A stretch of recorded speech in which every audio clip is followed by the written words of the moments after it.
Hey, BassGeek here. This is BFL Tournament number 4, practice day number 1. Let's go deep cranking.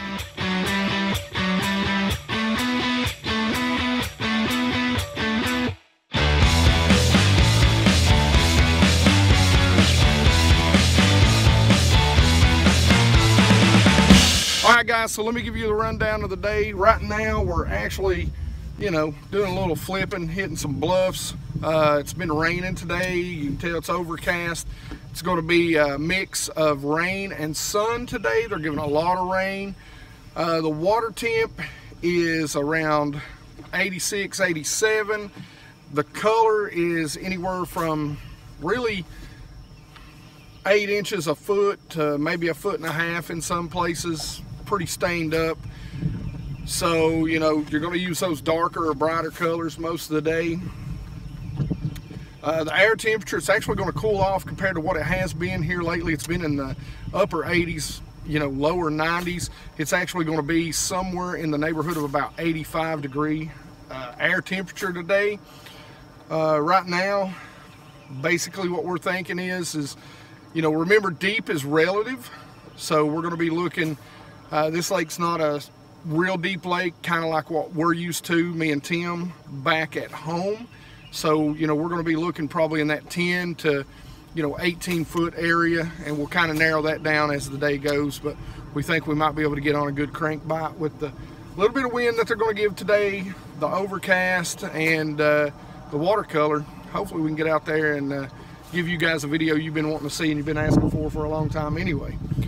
All right, let's go see what we can find on day 1. So what I didn't tell you in the rundown for the day is that the audio in this video is going to be pretty crappy. Forgive me if there's, we're saying something interesting, I'll try and put that in there. But for the most part, you're going to have to hear voiceovers again. And the biggest reason why is because it wouldn't be a BFL tournament this year without it raining 90% of practice. So I didn't bother getting the mic out. We're practicing. I didn't want to be getting it out, putting it on, taking it off, putting it up. So I just decided to save myself some time and misery and leave the big mic off of the GoPro. So Tim actually got to come out and practice last weekend, and he had already kind of had this particular bite honed in. So what we were doing was targeting specific areas near drop-offs to the river channel, anything that would be different, drains, ditches that would run in, points, really targeted a lot of points, and we were mainly using the Strike King 6XD. But as a co-angler, what I want to do is actually mix it up. Tim had his bait that as he pulled up, he had confidence in to throw and get bites on successfully so that it told him where fish were. So as a co-angler and as a practice partner, what I was doing was going through different colors to try and see if maybe some of the other colors that we had would work better or get bigger bites. I would throw different baits. For example, I got a few bites on a swim bait. I know, surprise, surprise. But really didn't have any takers. We were really focusing on about that 12 to 15 foot deep area. And this lake is really full of brush piles. So I actually never tied on a Tennessee Shad 6XD, which is what Tim caught most of his fish on. And the reason why is because I only had one with me. And Tim actually lost about 4 in the process. I think he was down to his last 2 by the time tournament time actually came around.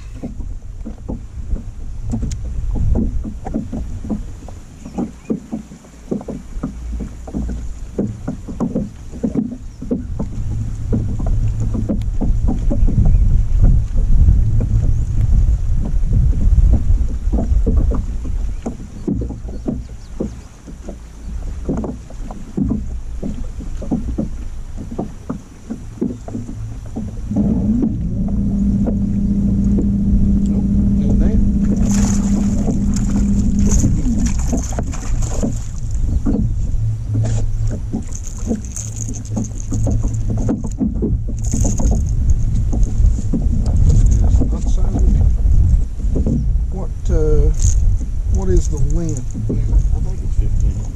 I think he'll make it. I don't want you to go. You don't think I should try a top water right now? Try it. Well, what do you think? Good or bad idea on this? On the top, yeah. I want to throw a big top water.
Yeah, I got it.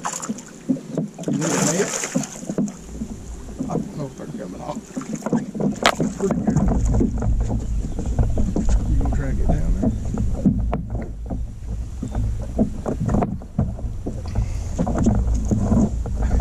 That's 2 kickers right there. 2 for the price of 1. Yeah, I don't either. I'll be the first to eat. I'm not gonna cast on this hole. Should we leave this alone? We're done. Alright. Yeah.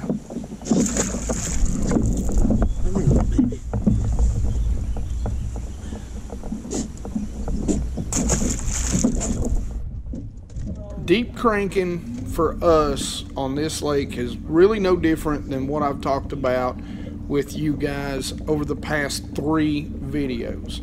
We were still using our electronics, we were still graphing places. You know, we wasn't necessarily looking for structure, we were looking for fish, just like we do anytime we're fishing deep. And you got to remember, deep is relative. This lake isn't as deep as the lakes that I'm used to fishing back home. So, you know, 12, 15, 20 feet deep, that's pretty deep on this lake, considering that most of the deepest of the areas, I think down by the dam, it might get a little over 60 feet deep. Just remember, deep is relative, and we really wasn't doing anything else than what I've shared with you over the past 3 videos. So if you haven't seen those, just replace the swim bait that I've been throwing with a crankbait. There's some brush piles out here, but we really wasn't necessarily targeting brush piles. We were targeting fish. If we seen brush piles and there were fish on or near the brush pile, we fished it.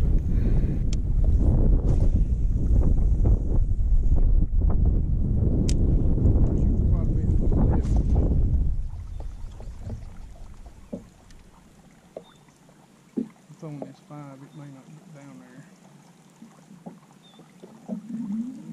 Might have to pick up the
thinking it the whole time.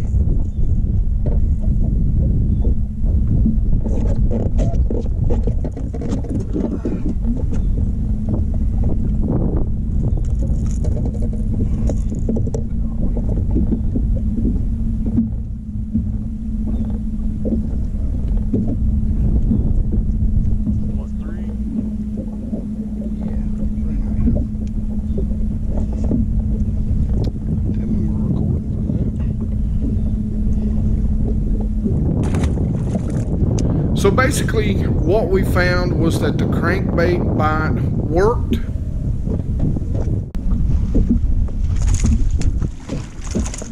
And worked.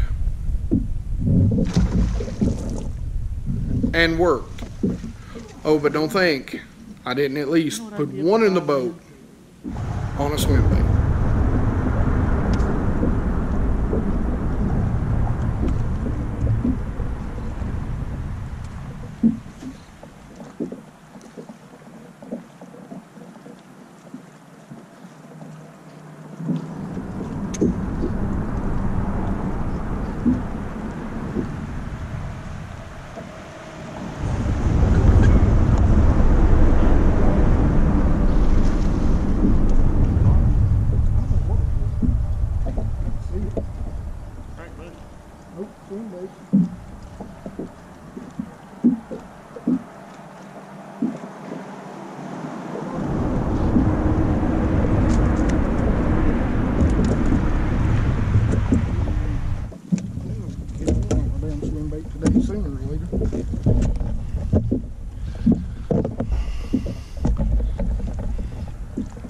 God, these fish are so good.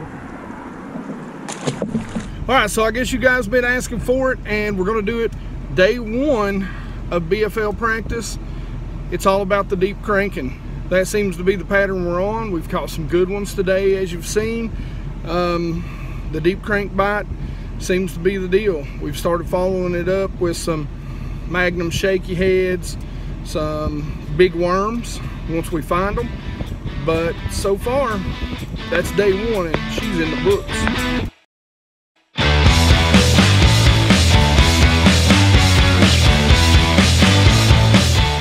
All right, guys, it's practice day number 2. Cranking went really well for us yesterday, especially Tim. He's got a top secret color, which isn't really top secret. You're going to see it, or probably you've already seen it.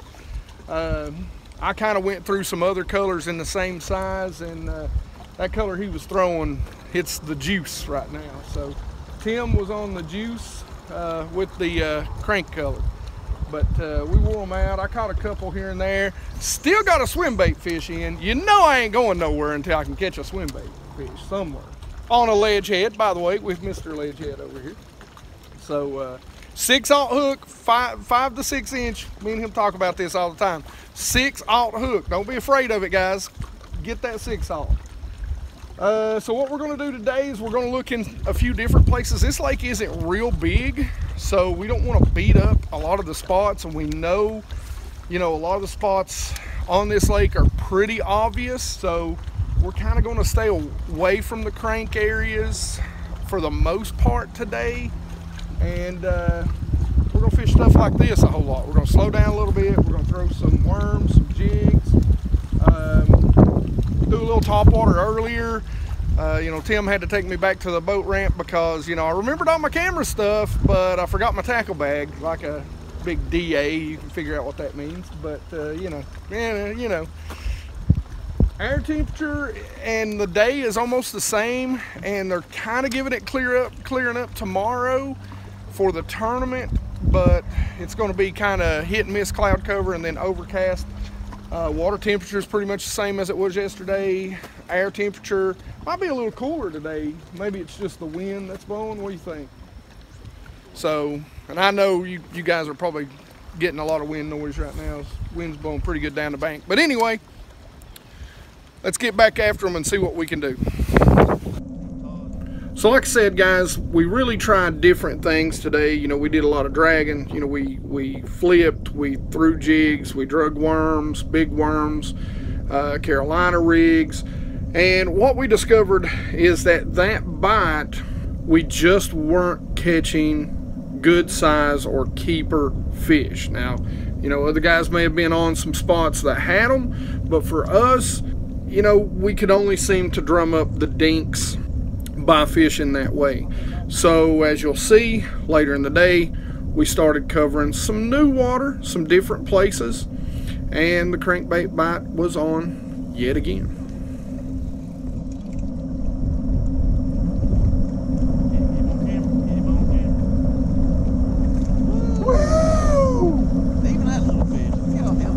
He is healthy. Rock and roll!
Hey guys, here we are on the Barren River. It is tournament day. I am here with my boater and awesome dude. We had a great time today. You know, caught some fish. That's always a good thing for a co-angler. And you know, he puts the fish in the boat. That's always a good thing for a boater. This man is a stick down here, and he tells me, especially in September. So introduce yourself and tell us what you thought about the day. Yeah, I'm Steve Whitaker. Hey, it was tough here in June. I don't know weather conditions, front, what, but it's not been a lot of fish weighed in. But we both caught fish today. We both got to weigh fish in, so anything is better than nothing. That's right. But just come here in September, it'll be a totally different ballgame. Now guys, like I say, I tell you all the time, you know, if you really want to learn, get out here and co-angler, you know, make sure you fish from the back of the boat for a year or two. You know, I learned a lot from this guy today, had a really great time. Like I said, I mean, there's not a bad guy out here. I know a lot of people think, oh, I don't want to get a guy that's an a-hole, but I've not found one in 3 years. So get out here, go fishing, and have fun and learn. Thank you, man. I appreciate you, brother.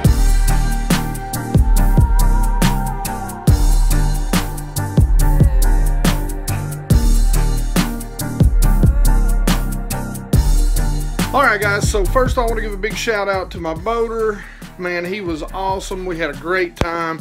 I also want to give a huge shout out to my buddy Tim, who cranked up an 8th place finish and almost guaranteed himself a berth into the regional on Lake Chickamauga. As for me, you know, we've got the super tournament left, which is a 2-day tournament, double points.